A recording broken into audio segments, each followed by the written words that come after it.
Hello guys, mayroon tayong sasagutin na tanong. Dahil mayroong nag-comment sa video natin na ang tanong niya doon, anong talata na si Kristo tunay na Diyos?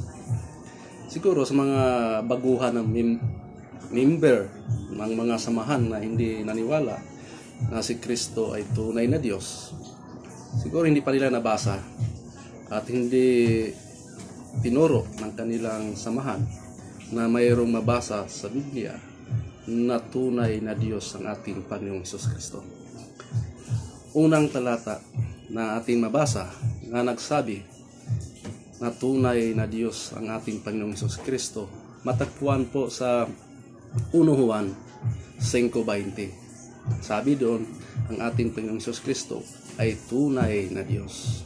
Pangalawa, ganito rin ang ating mabasa sa Tito Kapitulo 2, versikulo 13. Tinawag ni Tito ang ating Panginoong Hesus Kristo na dakilang Diyos at tagapagligtas.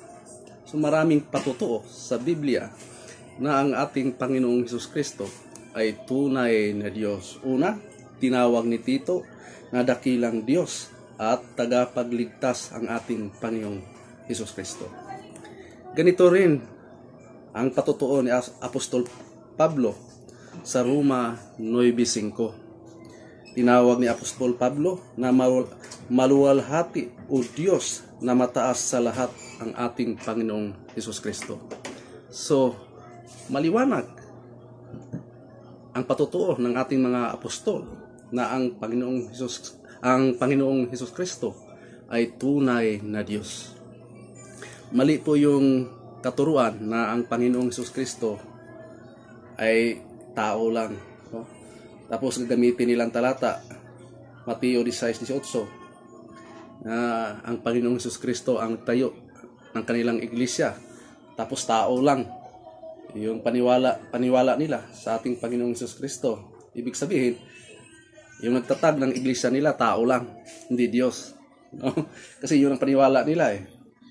Pero maraming patutuo sa Biblia na ating Panginoong Hesus Kristo ay tunay na Diyos. Mismo ang ating Diyos Ama ang siya nagpatutuo na ang Panginoong Hesus Kristo ay tunay na Diyos. Mabasa natin yan sa Hebreo 1:8. Tinawag niyang Diyos